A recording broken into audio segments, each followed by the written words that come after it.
भक्ति प्यारी राम की जैसे प्यारी आग, सारा पट्टन जरमुआ बहुर ले आवे मांग। ये साहब की एक साखी है बीजक की। भक्ति कैसी प्यारी होनी चाहिए, जैसे आग प्यारी होती है। आग लगती है, सारा पट्टन बाजार जल गया। पट्टन कहते बाजार को, बाजार नगर गांव जल गया। लेकिन जब आग की जरूरत पड़ी फिर तो बहुर ले आवे मांग। अपने घर में नहीं है तो दूसरे घर से मांग लाते हैं। अब तो दिया सलाई का समय हो गया है। बचपन में मुझे याद है, गांव में आग मांगने लोग जाते थे। किसी के आग बुझ गई है तो कंडा ले ले, दूसरे के घर में जाए तो वहाँ से एक फिन की आग ले ले, बस सुल गया, बस लेके चले। आग जिला करके रखना पड़ता था। कंडा डाल देते थे और राख डाल देते थे, तो अंदर में सुलग करके आग बनी रहती थी। दिया सलाई का प्रयोग गांव में बंद तो गई थी पहले, लेकिन गांव में कहाँ इतना होती थी। और साहब के ज़माने में दिया सलाई थी ही नहीं। भक्ति प्यारी राम की जैसे प्यारी आग, सारा पट्टन जरमुआ बहुर ले आवे। आग ने सबको भस्मसात कर दिया, लेकिन जरूरत पड़ी तो फिर आग लाने जाते हैं लोग। इतना ही नहीं, ट्रेन की दुर्घटना होती, सैकड़ों लोग मर गए, छत बिछत हो गए। बाकी लोग जो यात्री हैं स्टेशन मास्टर के पास जमे हैं कि साहब जल्दी से प्रबंध कीजिए दूसरे ट्रेन की। जिस ट्रेन से सैकड़ों लोग मरे, हाथ पैर कटा फुटा है, उसी ट्रेन से जाने के लिए लोग तैयार बैठे। ऐसे हवाई जहाज का एक्सीडेंट होता है, लेकिन हवाई जहाज पर कोई बैठना छोड़ता है जो हवाई जहाज वाले हैं। सब काम में लोग, बच्चा पैदा होता है, मर जाता है, फिर बच्चा पैदा करते हैं, हारते नहीं। किसी काम में हार, भक्ति में हारते। कोई भक्ति में लगा और भैंस मर गई तो कहते हमें शोभती नहीं है भक्ति। देखो हमारे पिताजी भक्त हुए और उसी साल भैंस मर गई तो हम भक्त नहीं होंगे। कहते भक्ति शोभती नहीं। धान बोए और सूखा पड़ गया, धान नहीं हुआ, अगले साल फिर धान बोते हैं। सूखा पड़ गया तो धान शोभता नहीं, हम धान नहीं बोएंगे। फसल नष्ट हो जाती, फिर फसल नहीं बोए, कौन कहता? सब किसान बोते। सब काम में लोग विश्वास रखते हैं, भक्ति में नहीं। क्यों? क्योंकि भक्ति का मूल्य समझ में नहीं आता। जो कीमत पद की लिखे, करे निरादर भूल, मनोरज हो न नाचते अधिक अधिक देशूल। ये विशाल देव की साखी। जो भक्ति की कीमत को समझता है और फिर भी निरादर करता है उसका, तो उसकी गहरी भूल है। उसका मानसिक रोग मिट नहीं सकता है। भक्ति ऐसा लाशा है जो सत्य से हमें जोड़ता है। भक्ति हर जगह है। जो कहते हैं भक्ति नहीं करते हैं, भक्ति करते हैं। बीड़ी की भक्ति करते हैं, सिगरेट की करते हैं, शराब की करते हैं, गुटखा की करते हैं, सब भक्ति करते हैं। पुरुष पत्नी की भक्ति करता है, पत्नी पुरुष की भक्ति करती है। दोनों प्रेम से ना रहे तो गृहस्थी चलेगी। पुरुष को भी चाहिए पत्नी का आदर दे, पत्नी को भी चाहिए पुरुष को आदर दे। दोनों से विनम्र रहें, दोनों को सह ले, तब गृहस्थी चलेगी। ऐसे थोड़ी चलेगी। बल्कि पत्नी को तो और डरना चाहिए। बहुत बढ़िया कहानी है।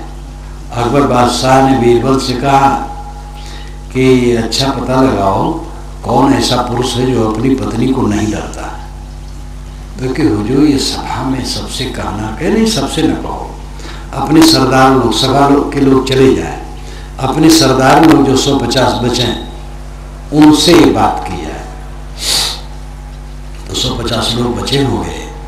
बीरबल ने कहा, भाई जो पत्नी को न डरता हो वो पूर्व तरफ खड़ा हो, और जो डरता हो पश्चिम तरफ खड़ा हो। तो पश्चिम तरफ खड़े होने की लाइन लगने लगी एकदम, तो एकदम सब के सब पश्चिम तरफ चले गए, एक आदमी पूर्व तरफ खड़ा हुआ। तो अकबर ने कहा, भाई एक आदमी है जो अपनी पत्नी को नहीं डरता है। तो अकबर ने पूछा, आप अपनी पत्नी से नहीं डरते हैं? कि हुजूर ऐसी बात नहीं है, मेरी पत्नी ने कहा है कि जिधर बहुत लोग खड़े हो उधर न खड़ा होना।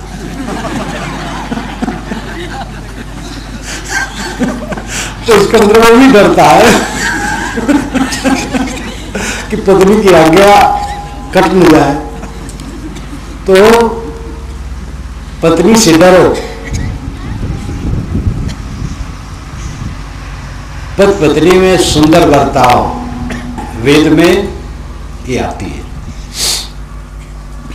वेद में स्त्रियों को नीचा करके देखने की बात नहीं है। मैत्री भाव, यहाँ तक कहा गया है कि जब कन्या विवाहित होकर के ससुराल जाए तो वह बादशाह बन करके रहे घर पर।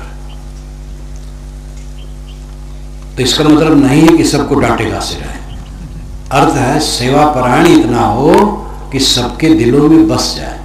सास ससुर ननद देवरान जेठान पति जो कोई हो सबके साथ सुंदर व्यवहार हो। आदमी की विशेषता है नम्रता, निष्कामता, सेवा परायणता। जो नम्र रहता है और निष्काम रहता है और सेवा परायण रहता है वो स्वयं सुखी रहता है, उसके संपर्क मात्र से सब सुखी रहते हैं।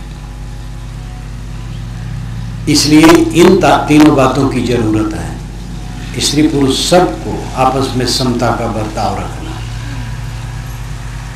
भक्ति हर जगह है, झुक जाना, पीछे चल करके ये ज्यादा बात कही गई कि पत्नी पति को देवता माने, पूजने की बात आई, और यहाँ तक कि देवियों की पढ़ाई लिखाई ही रोक दी गई। वैदिक युग में देवियां, ऋग्वेद में 1 दर्जन से अधिक देवियां हैं जो वेद मंत्रों की रचयिताएं हैं। और आजकल के पंडित कहते हैं कि स्त्रियों को वेद पढ़ने का अधिकार नहीं है। आज ही नहीं, करीब 2-2,500 वर्षों से चल रहा है। ये स्मृतियां जब से बनी हैं, तो स्मृतियों का दोष नहीं है, दोष मनुष्यों का जिन्होंने स्मृतियों में ऐसा लिखा है। स्मृतियों के बनने के पहले ही ये विकार आया है। जब आदमी के मन में विकार आता है तो पुस्तक में आता है, और आदमी के मन में पवित्रता आती है तो पुस्तक में आती है। श्रुति और स्मृति ये दुनिया में सब जगह है। श्रुति है ज्ञान मार्ग, स्मृति है पुरोहितों का मार्ग। पुरोहितों का मार्ग भी बुरा नहीं है, पुरोहिताई की भी जरूरत है, लेकिन पुरोहित लोग जब शोषण तंत्र उसको बनाते हैं तब नुकसान होता है। जन्म मृत्यु विवाह इत्यादि का कर्मकांड करावें, और भी जहाँ जैसा रस्म हो जो लोग मानते हो ऐसा करावें करें, और उसमें जो दान दक्षिणा मिले उसमें संतुष्ट रहें। लोग जाते हैं तीर्थों में जाते हैं जब विश्वास करते हैं, और फिर वहाँ जाने के बाद पंडों के यहाँ रहते हैं। पंडित मकान देते हैं, सुविधा देते हैं, तो पंडों को देना उनका कर्तव्य है। नहीं न माने न जाए तो पंडित कोई छीनने तो नहीं आएंगे। तो पंडों का हक होता है कि वह दान पाएं, क्योंकि वही काम करते हैं। लेकिन जब शोषण तंत्र उसको बना लिया जाता है तब नुकसान होता है। ऐसे हर जगह शोषण तंत्र बना लिया गया। पुरोहितों ने एक ही मार्ग में नहीं, ईसाइयों में ऐसे लोग होते थे धर्मगुरु जो मोटा दान जा करके कर दो तो प्रमाण पत्र देते थे, आपका जहाज डूबेगा नहीं। जल यात्रा करना है, व्यापार लेकर, व्यापार में बहुत माल टाल लाद करके चलना है, तो इतना रुपया दे दो पादरी को, वो प्रमाण पत्र देगा, आपका जहाज डूबेगा नहीं। इससे कोई मतलब नहीं होता, जहाज डूबना होगा डूबेगा। तो फिर जहाज तो स्वाभाविक नहीं डूबता, कोई कभी डूबता है। तो जितना दान पाते थे और जहाज नहीं डूबता था, उसी को लिख लिख करके प्रमाण रखते, देखो इन्होंने इतना दान किया, उनका जहाज नहीं डूबा। तो ऐसे भी तार्किक होते थे कि जिन्होंने दान दिया और जहाज डूब गया, उसका लेखा जोखा काम वैसा भी होता था। तो हर जगह शोषण तंत्र है, मौलवी में है, पादरी में है, ज्ञानी जी में है, ब्राह्मणों में है, सब जगह है। तो स्त्रियों को दासी बना करके रखने की चेष्टा हुई, ये केवल दासी रहा। और वैदिक युग में ऐसा नहीं है, मित्र का व्यवहार है और उदार विचार है, दोनों समान सभी कामों में लगते हैं, उदार हैं। आगे चल करके विकृति आई है। इसी प्रकार छूत अछूत की कल्पना वैदिक युग में नहीं है, पीछे है।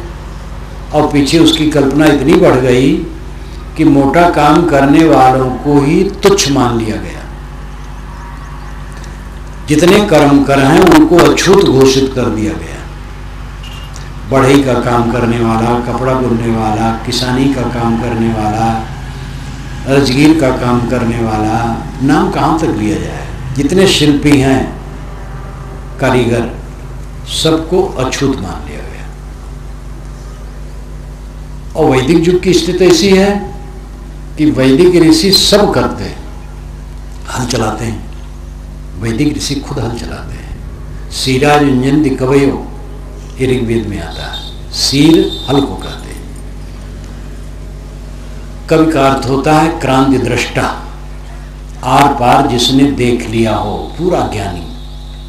हिंदी में तो कवि का अर्थ है जो कविता लिखा है, कविता का गायन करे, लेकिन संस्कृत में कवि का अर्थ होता है क्रांति दृष्टा। क्रांति का अर्थ है आगे बढ़ने वाला, सारे मोह माया को फाड़ करके जो पार हो गया हो, वो क्रांतिदर्शी है, वो कवि है। और ऐसा ज्ञानी पुरुष हल चलाता है। सीरा जुंजुद कवयो, इंद्र हल चलाता है। तो हल चलाते थे अपने हाथ से, धान और अन्न पैदा करते थे, उसकी सफाई करते थे, कपड़ा बुनते थे, घर घर कपड़ा बुना जाता था, गाय चराते थे, गाय का दूध निकालते थे, कुआं खोदते थे, चाम का पदार्थ बनाते थे, सबका दवाई कूटते थे, सब करते थे और कोई किसी को अछूत नहीं करता। एक ऋषि ऋग्वेद का कहता है, कारो राम ततो विषगोपल प्रक्षणी नाना धियो वसूयवा अनुगायु तस्थिम इंद्रायंदो परिश्रवा।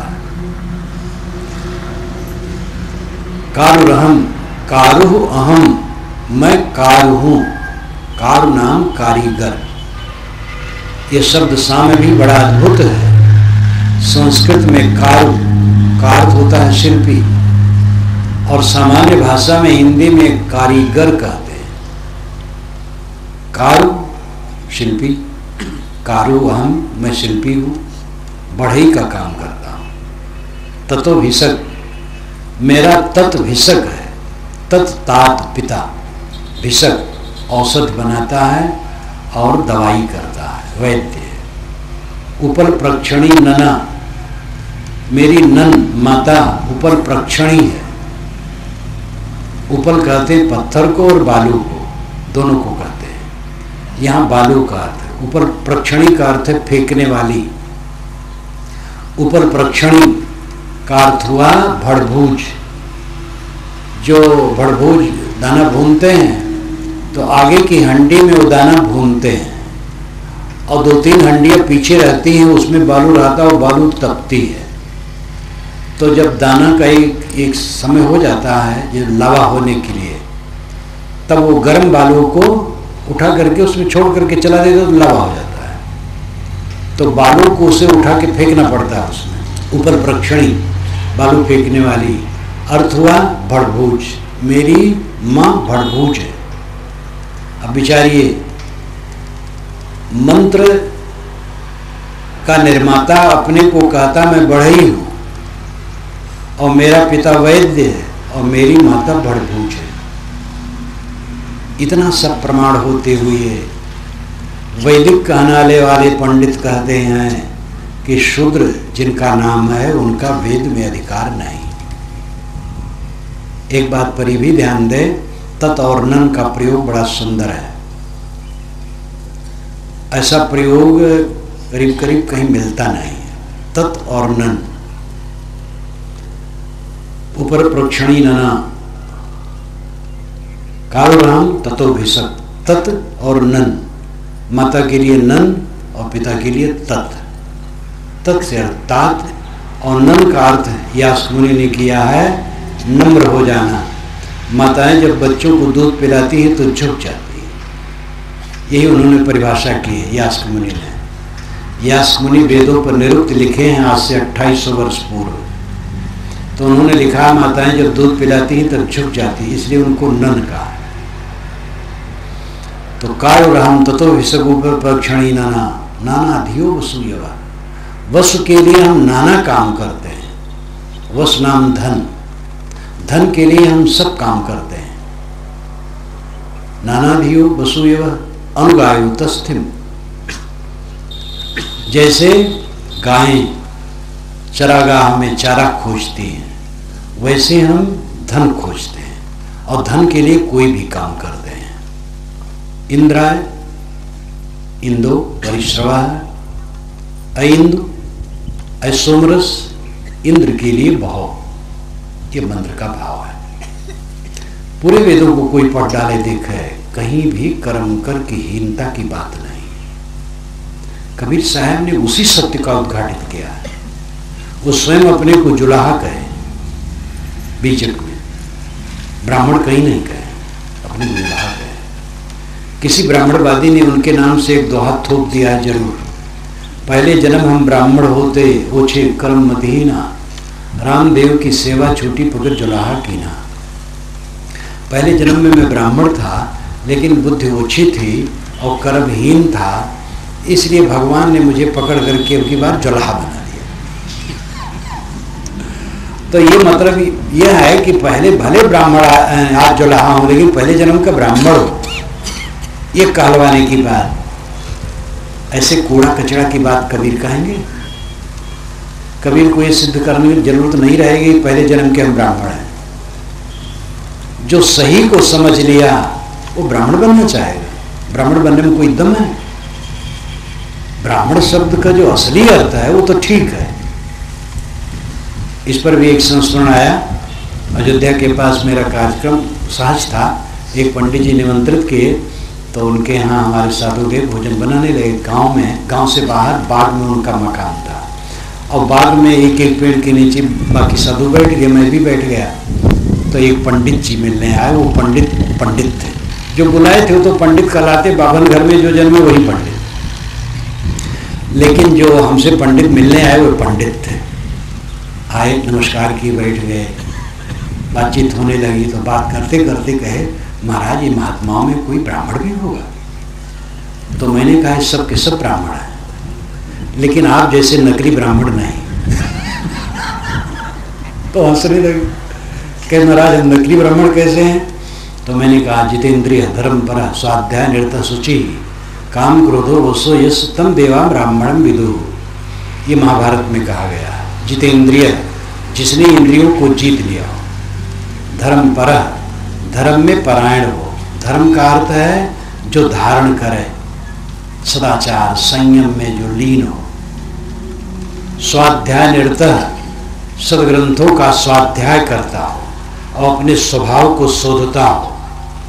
शुचि ही, जिसका अंतर बाहर पवित्र हो, कपड़ा, शरीर, घर, मकान, बर्तन साफ रखे और भीतर हृदय भी साफ रखे।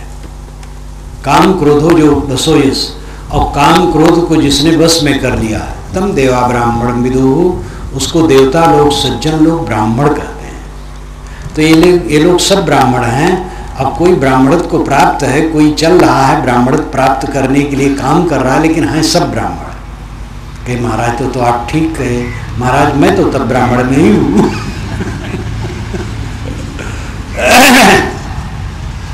तो ब्राह्मण, वस्तुतः ब्राह्मण शब्द का प्रयोग इतिहास तो हमारे यहाँ लिखा नहीं गया।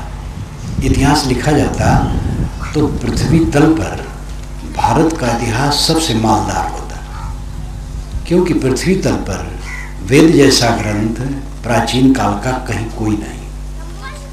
प्राचीन काल में जो हमारे यहाँ का वेद है उसका जोड़ा कहीं नहीं।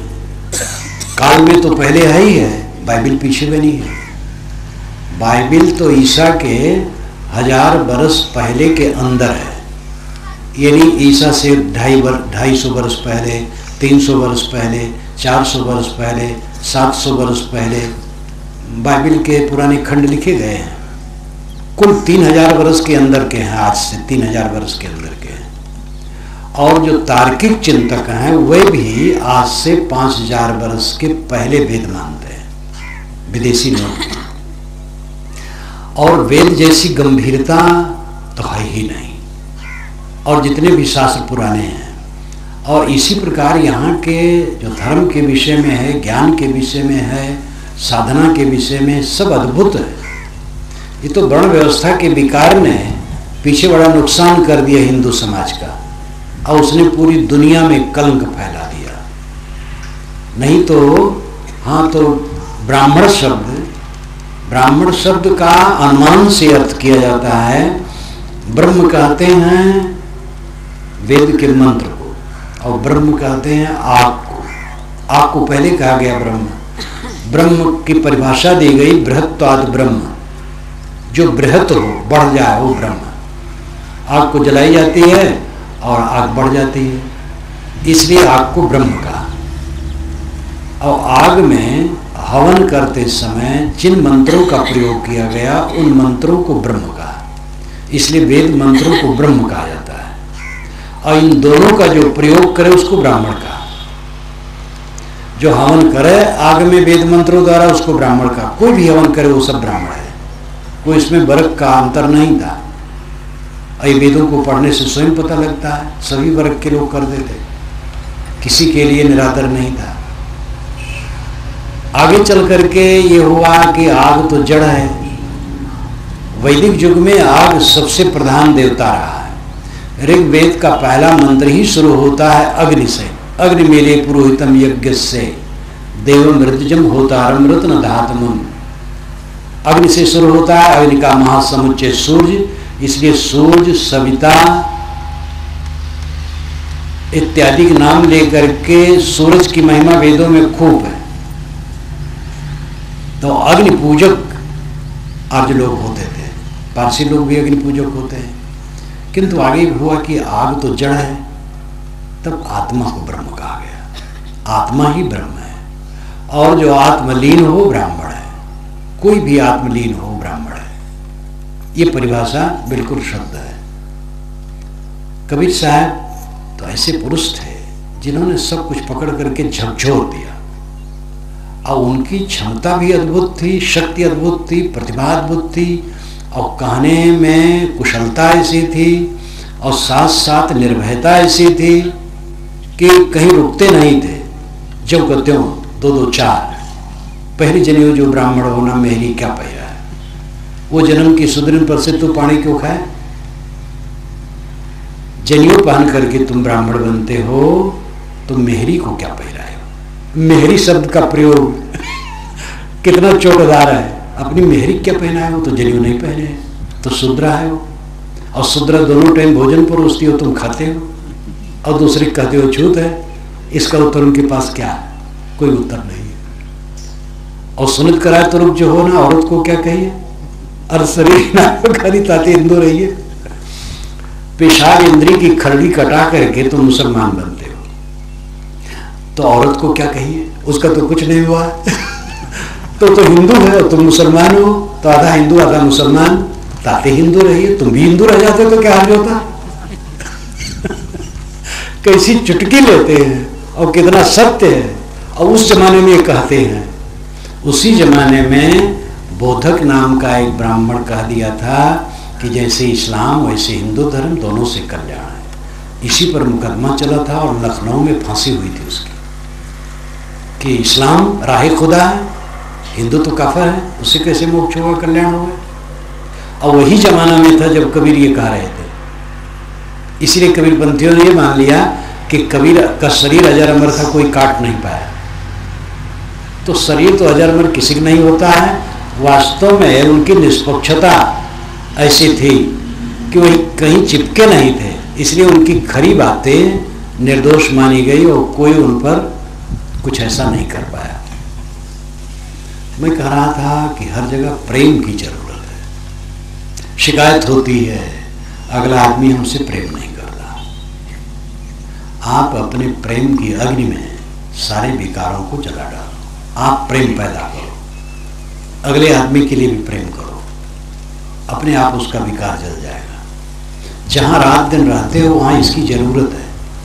अपवाद है, कहीं ऐसे उद्दंड व्यक्ति होते हैं जिनसे अपना पिंड छुड़ा लेना चाहिए, ये कभी कोई मिलता है। जो रात दिन का बर्ताव है, परिवार है, समाज है, जहाँ रह रहे हो वहाँ सब उद्दंड नहीं है। स्वभाव अंतर है, विचार अंतर है, संस्कार अंतर है, योग्यता अंतर है, गुण कर्मों का अंतर है। तो वहाँ पर सहना चाहिए। सहना नहीं चाहिए, सहना चाहिए। दूसरे को ऐसा न कहो कि उसको सहना पड़े, और अपना सह लो, इसकी जरूरत है। प्रेम करने की शिकायत न करो कि अगला हमसे प्रेम नहीं करता है। स्वयं ऐसा प्रेम करो कि वो खुद प्रेम करने लगे। न करे तो भी कोई हर्ज नहीं। जो जिसका पेट भरा है वो कभी नहीं सोचता है कि लोग मुझे भोजन नहीं देते हैं। पेट भरा है तो भोजन शिकायत क्या। अगर हम प्रेम से भरे हैं तो कब सोचेंगे लोग हमसे प्रेम नहीं करते हैं। अपने प्रेम से हम खाली हैं, इसलिए सोचते हैं हमसे लोग प्रेम नहीं करते हैं। और अपना प्रेम से पूर्ण है, बस उसमें संतोष होना चाहिए। और ये निश्चित है, अगर हम प्रेम का व्यवहार करेंगे तो अगला आदमी भी झुकेगा। अगला आदमी जिसको हम विरोधी मानते हो राक्षस नहीं है, वो भी इंसान है। किसी कारणवश उसमें अकड़बाजी हो गई होगी, वो अकड़बाजी टूट जाएगी। हमारा व्यवहार सुंदर होना चाहिए। लेकिन वो थोड़ा थोड़ा ले करके, थोड़ा आपको अहंकार जगा तो हमारा दुगना अहंकार जगा, फिर आपका चौगुना जगा। बस बढ़ते बढ़ते गल फुलोगल, गल फुलोगल, गाल फुला के बैठ गए। पत्नी उधर गाल फुलाए बैठी है, पुरुष उधर गाल फुलाए बैठा है, दोनों से बातें नहीं कर रहे हैं। सास बहू से बात नहीं होती 4-4 दिन, ननद भावत से बात नहीं होती है, पिता पुत्र से नहीं होती है, भाई भाई से नहीं होती है। और ऐसे भी लोग हैं कि गुरु शिष्य भी नहीं होती है। ऐसे गुरु हैं जो शिष्य को माने रहते बड़ा मनमुखी है, तो हरदम गुस्से में रहते हैं गुरु महाराज के, बड़ा मनमुखी है। हरदम गुस्से में रहोगे तो गुरु चेला बेचारा क्या करेगा। और चेला भी ऐसे अगर है तो गुरु क्या करेगा। दोस्त तो कहीं भी हो सकता है। प्रेम की आवश्यकता है। भक्त प्यारी राम की जैसी प्यारी आग। आग की कीमत समझने से हम आग फिर मांग लाते हैं जिस आग से हमारा घर और नगर जल गया। इसी प्रकार भक्त की कीमत जब आप समझेंगे तो भक्ति मार्ग में जितने रोड़े आएंगे वो आपको कुछ अड़चन नहीं डाल सकते। ऐसे भी रोड़े आते हैं कि साधु और भक्तों में कुछ ऐसे होते हैं जो अपने मार्ग को छोड़ करके विपथगामी हो जाते हैं। बहुत दिन के भगत हैं, अच्छे हैं, लेकिन रास्ता छोड़ दिए, सत्संग ही नहीं छोड़े, मदिरा मांस का सेवन करने लगे और भी आचरण खराब कर गए। ऐसे कुछ साधु वेशधारी हैं जो अपने नियम टाइम से नहीं चले, नियम संयम से विपथ हो गए। तो कुछ कमजोर दिल वाले सोचते हैं देख लिया, साधु भगत को देख लिया। लेकिन क्या आप अच्छे लोगों को नहीं देख पाते हैं? अच्छे साधु अच्छे भगत भी हैं, उनको देखो। एक को क्यों देख रहे हो जो गिर गया है? उठने वाले क्यों नहीं देखते हो? तो अपनी कमजोरी है। कीमत अगर भक्ति की समझोगे तो भक्ति कभी नहीं छोड़ोगे। भक्ति है रुझान, भक्ति है प्रेम, भक्ति है लगाव, और उसकी आवश्यकता व्यवहार में भी है और परमार्थ में भी है। भक्ति का प्रयोग परमार्थ के लिए होता है, व्यवहार के लिए नहीं। लेकिन उसका व्यापक अगर हम अर्थ करें तो हर जगह भक्ति, पिता पुत्र में परस्पर प्रेम, पति पत्नी में परस्पर प्रेम, भाई भाई में, नौकर स्वामी में। नौकर को कभी नौकर मत समझो, वो भी भाई है। दुर्व्यवहार मत करो। हमारी बड़ा व्यवस्था और ऊंच नीच की घोर मर्यादा के नाते भारतवर्ष में नौकरों के साथ सुंदर बर्ताव नहीं होता है। यही विदेशों में है, इस प्रकार की घृणा नहीं है। नौकर अपना काम करेगा, लेकिन ना काम करने के बाद जब नहा धो करके बैठेगा तो मालिक के साथ कुर्सी पर बैठेगा और कोई समझ नहीं पाएगा इसमें नौकर और स्वामी कोई है। ये उदारता वहाँ है। लेकिन हमारे यहाँ का ऊंच नीच की विशेष कल्पना होने की वजह से नौकर स्वामी में बहुत खाई है। धनियों के घर में तो कितने ऐसे बदतमीज धनी हैं कि जब बाहर के लोग आएंगे, सगे संबंधी मित्रगण, तो अपने नौकरों को गाली देंगे और कट कहेंगे और डांटेंगे बराबर, तो जिससे कि वो सब समझे बड़े रोबदार हैं। और ये नहीं समझ पाते हैं कि वो सबसे बड़े बेवकूफ है। किसी को कट कहना और रोब दिखाना है तो अपनी बेवकूफ़ी है। मीठे वचन बोलना चाहिए। नौकर कौन किसका है? कौन नौकर है? हम सब नौकर हैं। इसलिए समता की जरूरत है। तो भक्ति की आवश्यकता व्यापक दृष्टि से देखा जाए सब जगह है। भक्ति रुझान, लगाव, जहां से कल्याण हो, कल्याण का रास्ता मिले, वहां रुझान, ये भक्ति का खास स्वरूप है। जिन व्यक्तियों से हमें निर्देश मिले कल्याण के तरफ के लिए, उनके प्रति प्रेम करना भक्ति है। भक्ति का अर्थ विभाजन भी है, अंत में अलग हो जाना भक्ति है। संस्कृत व्याकरण के अनुसार, संस्कृत कोश के अनुसार भक्ति का अंतिम अर्थ है विभक्त हो जाना, अलग हो जाना। इसलिए सबसे अलग हो जाना, निष्काम अकाम कल्याण स्वरूप हो जाना भक्ति का स्वरूप है। इसलिए साहब ने कहा भक्ति न जाने भक्त कहावे, तज अमृत विष कैलिन सारा। लोग भक्ति नहीं जानते, भक्त कहलाते, अमृत को छोड़ करके विष को ग्रहण करते। अमृत वस्तु जाने नहीं मगन भया सब लोग, कहें कबीर कामो नहीं जीव ही मरण न हो। अमृत वस्तु को लोग नहीं जानते, मगन है विष में। अमृत कहाँ है? कामो नहीं, जब कामना को जीत ले। और जीव ही मरण न हो, जीव का मरण नहीं होता है। जीव अमृत है और निष्कामता अमृत है। ध्यान दीजिए, साहब कहते हैं दो अमृत है, आत्मा अमृत है और निष्कामता अमृत है। आत्मा आपका व्यक्तित्व है, स्वरूप, असली स्वरूप, देह का व्यक्तित्व नहीं, सार तत्व का व्यक्तित्व। आपका आत्मा वो अमृत है। अमृत का अर्थ है जो न मरे। मृत मरा हुआ उपसर्ग है। अमृत जो न मरा हुआ हो, जो मरता न हो, वो अमृत, आत्मा अमृत है। लेकिन उसका व्यवहारिक पक्ष क्या है? निष्कामता अमृत है। हम सब आत्मा है, लेकिन कामना के बस रात दिन जलते तो अपने अमृतत्व का उद्घाटन नहीं होता है। अमृतत्व का उद्घाटन होगा निष्कामता से। थ्योरी और प्रैक्टिकल दोनों की जरूरत है। केवल थ्योरी काम न करेगी, सिद्धांत केवल काम न करेगा, व्यवहार आना चाहिए। सिद्धांत है आत्मा अमृत है, व्यवहार है निष्कामता अमृत है।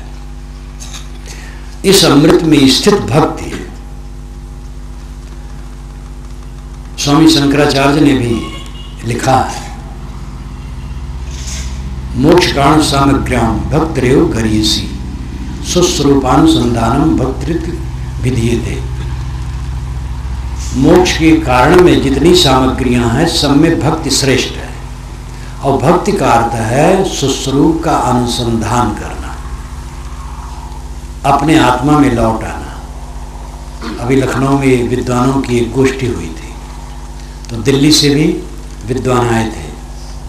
तो वहाँ पर मेरी पुस्तक दिल्ली वाले पढ़े थे, तो उन्होंने ये रखा कि शंकराचार्य स्वामी ने सुस्वरूप अनुसंधान को भक्ति कहा है। तो और विद्वान लोग के बिल्कुल गलत है, किसकी टीका आप पढ़े हैं? सुस्वरूप का अनुसंधान कैसे भक्ति होगी? तो विद्वान लोगों को इतना विद्वान तो बन जाते हैं, लेकिन अपने शास्त्रों का ही उन्हें कुछ पता नहीं। तो उन्होंने कहा, मैं चुप रह गया। फिर तब उन्होंने कहा कि मैंने कहा कि जब तक आप जैसे विद्वान रहेंगे, तब तक कुछ कठोर शब्द उन्होंने कहा था, जब तक आप जैसे विद्वान रहेंगे तब तक गड़बड़ियाँ चलती रहेंगी, कस के कहा था। फिर वो लोग हिल गए थे। तो सुस्वरूपानुसंधानम भक्तिरित विधि थे, सुस्वरूप का अनुसंधान भक्ति कहलाती है। सुस्वरूप का अनुसंधान आत्मचिंतन, आत्मरमण, आत्मस्थित, ये अंतिम भक्ति है। यही विभक्त हो जाना है, माया से अलग हो जाना है। भक्ति का अंतिम स्वरूप है माया से विभक्त हो जाना, अलग हो जाना। स्वरूप ज्ञान की तरफ प्रेरक भक्त संत है। जो भक्त और संत साधना में लगे हैं, उन्हीं की संगत से स्वरूप ज्ञान की समझ होती है। उनके प्रति अनुराग, उनके प्रति भक्ति रखने से फिर जीवन में सारे सद्गुणों के अंग आते हैं। उनके पास बैठो, उनकी बात सुनो, वैसी पुस्तकें पढ़ो तो धीरे धीरे सब आएगा। एक लागे तो किसी को नहीं आता। मैं अपने अनुभव की बातें करता हूँ। संतों भक्तों दोनों से मुझे लाभ मिला है। पहले तो मुझे भक्त ही मिले हैं, अब ऐसे भक्त मिले हैं जो बेचारे कबीर साहब के पंथ में थे, थोड़ा अक्षर जानते थे, ज़्यादा वे विश्लेषण नहीं कर सकते थे, लेकिन असलियत जानते थे। तो मेरे ऊपर व्यंग करते थे। मैं शैव चंदन लगाता था जो बेड़ा होता है, और मोटी चोटी लंबी रखता था, और पूजा करता था। तो घर में आवे, रजगीर का काम करता रहे तो कुछ टूटा फूटा बनाने आवे कभी कभी, तो कह अरे भैया, जब कबीर साहब का ज्ञान जानोगे तब पता पाओगे। तो हम कहे बताओ, तो बता नहीं पाओगे। लेकिन एक एक व्यंग करे मेरे ऊपर, तो उसके व्यंग से मेरा मन आंदोलित हुआ कि भाई कबीर को समझना चाहिए। तो भजन तो कुछ सुना करता था, भजन तो बराबर उनका सुनता था। गांव में जितने भजन होते थे कबीर के ही भजन होते थे, और कबीर पंथ गांव में कोई नहीं जानता था। कबीर इतने व्यापक हैं सब जगह। लेकिन मैं सोचा कबीर को धीरे ठीक से समझना चाहिए। ऐसे ऐसे भक्तों से पहले सुना, फिर संतों से सुना, तब गुरु जी से मुलाकात हुई। तो ये संत भक्त गुरुजन, इनका सहारा जरूरी है। इनके प्रति प्रेम करो, इनकी संगत करो, और फिर स्वाध्याय करो। और अंतिम भक्ति स्वरूप का है, आत्मा का है। अंतिम भक्ति का आत्मानुराग, आत्मलीनता, आत्माराम हो जाना। आत्माराम हो जाने मतलब है हर तरह से आत्मा में ही रमना। आरंभ, जैसे आजीवन, आजीवन को तो होता है जीवन भर, वैसे आरंभ का मतलब होता है सब तरफ से रमना। उठते बैठते चलते फिरते हर दिशा में, हर समय में आत्मा में रमना, ये पराभक्ति है। आत्मलीनता, आत्मस्थित, आत्मसंतोष पराभक्ति है। पहली भक्ति है जो इसमें जोड़े उसके प्रति अनुराग। भक्त, संत, गुरु। भक्त सहायक है, संत सहायक है, गुरु प्रबल आधार है। और इस प्रकार ये तीनों मिलकर के हमारे पथ को प्रशस्त करते हैं। इनके प्रति श्रद्धा भक्ति होनी चाहिए, और जो इनके अंग उपांग हैं उनका आचरण होना चाहिए। शुद्ध आहार, शुद्ध पेय, शुद्ध विचार, शुद्ध आचार, शुद्ध बर्ताव, शील, क्षमा, दया, करुणा, प्रेम, संतोष, धीरज, विवेक, इन सद्गुणों का जीवन में बर्ताव, ये सब भक्ति के अंग में आते हैं। सर्वांग आचरण करने से किसी दिशा में विकास होता है। खेती का काम है, आज ट्रैक्टर है, ट्रैक्टर में भी ऐसा भी नट बोल्ट होता है कि वो न रहे तो ट्रैक्टर चलेगा नहीं। ट्रैक्टर छोड़ दो, करोड़ों की मशीन होती है, करोड़ों की मशीन में भी ऐसा नट बोल्ट होता है कि वो उखड़ जाए तो करोड़ों की मशीन रुक जाएगी। छोटे और बड़े सबकी जरूरत है। इसी प्रकार कल्याण मार्ग में भक्त के जितने अंग हैं सबको ले करके चलने से कल्याण होगा। दान करने की प्रवृत्ति रखो, सेवा करने की प्रवृत्ति रखो, धोखा कभी किसी को न दो, किसी को ठगो ना, जानबूझ करके किसी को तकलीफ न दो, सेवा करो और किसी से पाने की इच्छा न रखो, रहम दिल से रहो, समता से रहो, स्वच्छता से रहो, आचार विचार व्यवहार खान पान पवित्र हो। ये सब भक्ति के लक्षण में आते हैं, क्योंकि ये सब करने से चित्त शुद्ध होगा। चित्त शुद्ध होने से ज्ञान का बीज जब पड़ेगा तो अध्यात्म की फसल लहरा आएगी। जहाँ हम लोग बैठे हैं ऐसे बीज डाल दो, कुछ नहीं होगा। जब गोड़ो जोतो, खाद पानी डालो, सेवा करो, तब बीज उगते हैं और फसल होती है। इसी प्रकार सर्वांग भक्ति हमको लेना चाहिए। भक्ति प्यारी राम की जैसे प्यारी आग, सारा पट्टन जलमुआ बहुर ले आवे ना। राम किसे साहब करते हैं? राम शब्द का प्रयोग साहब बारंबार करते हैं। वो राम अंतरात्मा। कबीर का सारा मुद्दा व्यापक है, एक देशी नहीं है। वो राम नहीं जो केवल हिंदू समाज के कुछ लोग मानते हैं। पूरा हिंदू समाज भी राम को परमात्मा नहीं मानता है। कृष्ण उपासक कृष्ण को बड़ा मानते हैं। शैव लोग तो बिल्कुल राम को परमात्मा नहीं मानते हैं। आर्य समाजी बिल्कुल नहीं मानते हैं। कितने वर्ग हैं हिंदू में जो नहीं मानते हैं, और जो मानने वाले हैं उनमें भी अब कितना विश्वास रह गया है, ये भी विचारणीय है। लेकिन कबीर जिसको राम कहते हैं उसको भौतिकवादी भी नकार नहीं सकता है। अंतरात्मा राम है, और भौतिकवादी भी अंतरात्मा की आवाज को तो मानते ही है। एक्शन टू रिएक्शन, क्रिया की प्रतिक्रिया होती है। इसलिए मनुष्य को चाहिए कि गलत काम न करे। तो जो अंतरात्मा है, चाहे वो भले माने कि शरीर छूट जाने पर नहीं रह जाएगा, लेकिन शरीर में तो है। एक भौतिकवादी से मैंने पूछा, आप जड़ हो कि चेतन? तो बड़े चक्कर में पड़ गया। कैसे कहे मैं जड़ हूं? कहा चेतन हो। हमके मर जाने के बाद नहीं रह जाना, ठीक है, अभी तो चेतन हो ना। तो कई चेतन हो।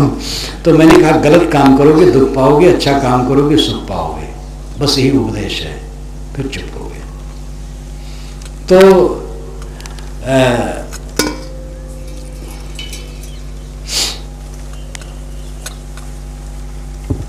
अंतरात्मा राम है।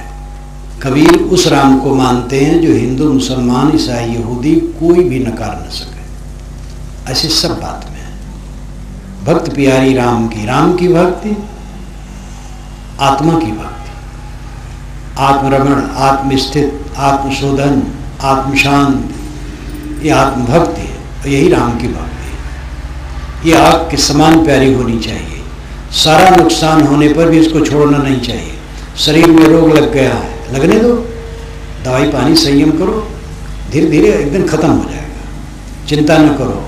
लेकिन आपकी भक्ति और साधना में ढिलाई नहीं आनी चाहिए। घाटा हो गया है, प्रिय मर गया है, अपमान हो गया है, अनादर हो गया, होने दो। ये सब हवा की तरह कुछ रहने वाला है। सारा दृश्य आता है जाता है, कुछ रुकता नहीं। हम लोग ख्याल करें, आज से 10, 20, 30, 40, 50 वर्ष पूर्व जो कुछ मिला आज धरा है कुछ। सुबह का इतने टाइम नहीं है। सारा दृश्य पानी की धारा की तरह भागता चला जाता है। जीव के साथ कुछ रहता नहीं। इसलिए किसी भी आंदोलन में विचलित मत हो, निष्कंप मन, ये भक्ति का प्रौढ़ स्वरूप है। निष्कंप मन, कंपायमान न हो, विचलित न हो, विदग्ध न हो, अटल अचल। अंदर से इतना मजबूत बन जाओ, जानो आप पर्वत पर खड़े हैं, नीचे जल प्लावन हुआ है, गांव गांव बह रहे हैं, लेकिन आप पर्वत पर हैं, कोई चिंता नहीं। इसी प्रकार अपने आत्मा में इतना दृढ़ रहो, कोई भी परिवर्तन आपको विचलित नहीं कर सकता। जिसे आत्मज्ञान हो गया, आत्मशोधन जो करता है और आत्मा में रमता है, आत्मा में दृढ़ है, उसको कोई घबराहट नहीं, कोई डर नहीं। जिसके लिए लोग डरते हैं वो होने वाला है। नासमान सोई तन रोई, ताहि मान जीव काहे रोई, तो अविनाशी सुख में कहिए, ज्ञाय जात धीरता लइए। तो भक्ति मार्ग में चलने में जो कायरता आती है वो भक्ति के विषय में फल का पक्का बोध नहीं है, भक्ति की कीमत का बोध नहीं है। भक्ति से ही ज्ञान होता है और ज्ञान से वैराग होता है। वैराग होने पर भी भक्ति छूट जाए तो वैराग ढीला हो जाता है। मैं देखता हूँ साधकों को, साधक आते हैं मेरे पास और बड़े उत्साह से लगते हैं, उनमें जो ढीले होने लगते हैं तो वह उन्मादी वचन कहने लगते हैं, और जैसे उनमें उन्माद आता है तैसे मैं साथियों से कहता हूँ कि इनका वैराग ढीला हो गया। वैराग ढीला हुआ, अहंकार लक्षण है उसका, हरी झंडी अहंकार। अब उनकी गाड़ी आगे निकल जाने वाली है। अहंकार जहाँ आया फिर ज्ञान विराग कुछ नहीं रहेगा। अच्छे अच्छे ज्ञानी प्रवक्ता विद्वान, भक्ति उनकी ढीली हो गई, इतने नीचे गिर गए कि साधारण आदमी उतने नीचे नहीं गया। इसलिए भक्ति शुरू में, मध्य में, आखिर में जीवन भर भक्ति की जरूरत है। साधक जो जीवन मुक्त स्थिति में है वो तो भक्ति के स्वरूप ही है, उनमें भक्ति ज्ञान वैराग सब समवेत रहता है। इसलिए भक्ति की आवश्यकता है और हर जगह चाहिए। पारस्परिक शुद्ध प्रेम भक्ति का व्यापक स्वरूप है। जहाँ आप हैं आपस में प्रेम से रहें, एक दूसरे के साथ सुंदर बर्ताव करें, ये सब भक्ति में आता है। छोटे के साथ बड़े के साथ, छोटा बड़ा क्या है, अवस्था है, मर्यादा है, पद है, पिता है, पुत्र है इत्यादि, गुरु हैं, शिष्य हैं, लेकिन जीव तो बराबर है। इसलिए किसी का अनादर नहीं होना चाहिए। भक्ति व्यापक रूप में है और इसीलिए कहा जाता पूरा विश्व भगवान है, विराट स्वरूप भगवान। विराट स्वरूप भगवान का पहले वर्णन ऋग्वेद में आता है। तो ऋग्वेद का वर्णन तो ठीक है, लेकिन जो गीता रामायण में आता है वो सांप्रदायिक है। सहस्रेशा पुरुष सहस्राक्ष सहस्रपाद सभूमि विस्तु वृत्तात् तिष्ठत् दशांगुलम, ये ऋग्वेद में आता है पुरुष सूक्त में। उस विराट पुरुष के हजारों हाथ पैर श्रीग्रीवा हैं और सहस्रेशा पुरुष सहस्राक्ष सहस्रपाद सा भूमि विश्वतो, वह भूमि पर विश्वतो नाम सब तरफ से व्याप्त है, लेकिन अतितिष्ठत, उससे भी ऊपर उठ गया है। दशांगुलम, 10 अंगुल के ऊपर उठ गया है। तो वेद के वचन पहेलियों में हुआ करते हैं। इसका अर्थ यह है कि ये जो प्राणियों का समूह है ये विराट स्वरूप भगवान है। एक एक व्यक्ति व्यष्टि है और सभी व्यक्तियों का समूह समष्टि है। एक एक व्यक्ति जीव है और सभी व्यक्तियों का समूह परमात्मा है, वही विराट स्वरूप है। मान लो ये समाज बैठा है तो ये पूरा समाज एक भगवान है और एक एक व्यक्ति उसके अंग है, यही उसका अर्थ है। शाणाचार्य ने भी यही भाष्य किया है और यही तथ्य है। लेकिन कहते हैं कि वो पूरी दुनिया में व्याप्त है, पूरे भूमंडल पर। सा भूमि विश्वतो, वह पूरे भूमि में विश्वतो नाम सब तरफ से घिरा हुआ, घेरे हुए है। लेकिन दशांगुलम अतितिष्ठति, 10 अंगुल के ऊपर बैठा है। यहाँ उपासना की बात है। हृदय में नाप से नापिए तो 10 अंगुल के ऊपर हृदय है। उपासना हृदय में होगी। बाहर भगवान, भीतर भगवान। बाहर जो लोग बैठे हैं भगवत स्वरूप हैं।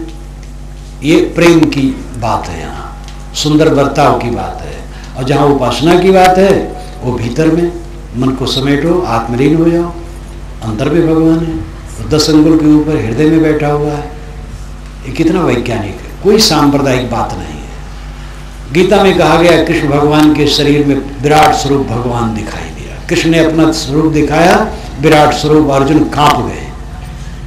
ये ऋग्वेद से नकल करके और श्री कृष्ण भक्त ने वो गीता में ऐसा लिख दिया और कृष्ण के लिए बता दिया कोई विराट स्वरूप है। तो गोस्वामी जी ने भी अपना लिख दिया उत्तरकांड में, राम में सब विराट स्वरूप दिखा दिया। परंतु ऋग्वेद का जो विराट स्वरूप है वो वैज्ञानिक है और तथ्य है। तो इसमें भक्ति ही तो है।